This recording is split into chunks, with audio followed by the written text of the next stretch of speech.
Hello students, today we discuss equipotential surface. Equipotential surface means same potential lies at each point of the given surface. कोई surface दी हुई है, उसके सभी points पर potential अगर same होता है तो हम कहते हैं उस सरफेस को equipotential surface. Suppose this is a surface and potential at point A, at point B, at point C are same, then this surface is equipotential surface. In other word, we can say that the locus of all points having same potential is called equipotential surface. Suppose point A, point B, point C, point D, ये सभी point हैं जिन पर same potential है. Then the locus, ये हो गया locus. Locus is called equipotential surface. अगर सेम पॉइंट वाले जो सेम पोटेंशियल वाले जो पॉइंट होते हैं उनका जो लोकस होता है, उस लोकस को हम इक्विपोटेंशियल सरफेस कहते हैं. Some important points about equipotential surface are given. First one, higher the density of the equipotential lines, larger the field strength. Equipotential lines की डेंसिटी जितनी ज़्यादा होगी, इलेक्ट्रिक फील्ड की स्ट्रेंथ उतनी ही ज़्यादा होगी. सेकेंड पॉइंट है, मोस्ट इम्पोर्टेंट पॉइंट है, ये पॉइंट एग्जाम में, कंपटीशन एग्जाम में, बोर्ड एग्जाम में बहुत पूछा जाता है, इसलिए पता होना चाहिए कि इक्विपोटेंशियल सरफेस के किसी भी पॉइंट पर इलेक्ट्रिक फील्ड की जो डायरेक्शन होती है वो सरफेस के परपेंडिकुलर होती है. The direction of electric field always perpendicular to the equipotential surface. Third point है, the equipotential surface is produced by a point charge or a spherically charge of concentric spheres. Suppose ये कोई point charge है या ये कोई sphere है, तो point charge या स्फेयर के लिए जो इक्विपोटेंशियल सरफेसेस होती हैं वो कंसेंट्रिक स्फेयर्स की फॉर्म में होती हैं. ये पॉइंट चार्ज की इक्विपोटेंशियल सर्फेसेस हैं. इसी तरह से ये स्फेरिकली चार्ज है, इसका सेंटर है O, तो इसके जो इक्विपोटेंशियल सरफेसेस होंगी वो भी ये कंसेंट्रेट चार्ज की फॉर्म में, कंसेंट्रेटिक स्फेयर की फॉर्म में होंगी, जिन सब का सेंटर यहाँ होगा जो इस स्फेयर का सेंटर है. तो ये क्वेश्चन पूछता है कि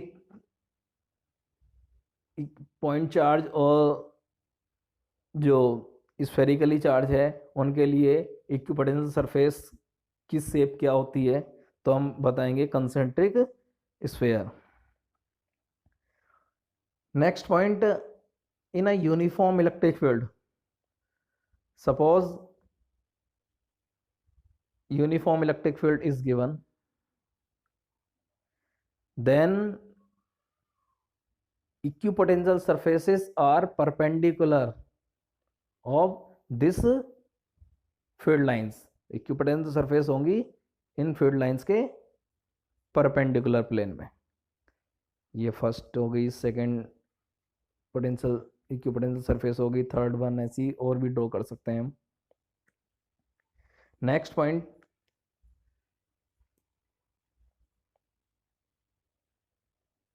a metallic surface of any shape is an equipotential surface. कोई भी मेटेलिक, कोई भी conducting surface always a equipotential surface, चाहे वो सरफेस स्फेरिकल हो, सिलेंड्रिकल सरफेस हो, या किसी और कोई भी किसी भी प्रकार की शेप हो. अगर ये मेटेलिक सरफेसेस हैं तो इन सरफेसेस के किसी भी पॉइंट पर electric potential always same. Next one, equipotential surfaces can never cross each other, because if they cross each other, then the point of intersection of the surfaces,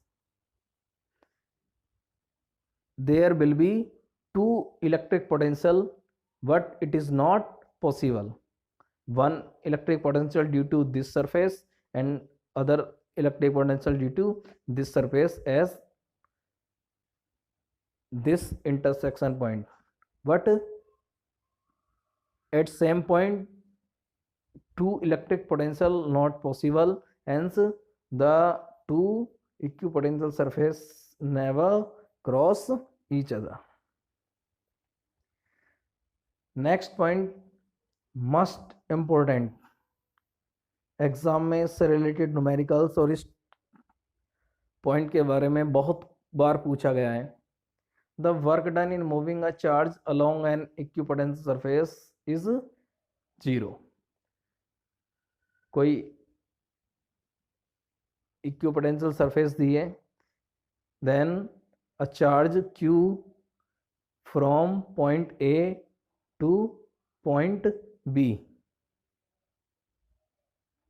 on equipotential surface, then work done in moving this charge from point A to B always 0, because work done to moving a charge is equal to QB. V is the potential difference on equipotential surface, potential at each point same, that is potential at point A is equal to potential at point B, then potential difference is 0, hence work done also 0। एक question पूछा जाता है कई बार कि 1 microcoulomb का कोई charge किसी point charge plus Q के अराउंड मोशन कर रहा है, then what will be the work done to move this charge on this path. तो वर्क डन कितना हुआ? वर्क डन यहाँ होना चाहिए 0। क्यों? क्योंकि ये जो पाथ है सर्कुलर पाथ, ये क्या होगा? ये इक्विपोटेंशियल सरफेस होगी। अभी हमने पढ़ा है कि पॉइंट चार्ज की जो इक्विपोटेंशियल सरफेस होती है वो कंसेंट्रिक स्फीयर होती है। तो इक्विपोटेंशियल सरफेस के अलोंग चार्ज को मूव कराने में वर्क डन कितना होता है? 0 होता है। तो बिना कोई कैलकुलेशन करे हमें इसका आंसर मिलना चाहिए। वीडियो आपको पसंद आए तो चैनल को सब्सक्राइब जरूर कीजिए तथा अधिक से अधिक शेयर कीजिए। Thank you.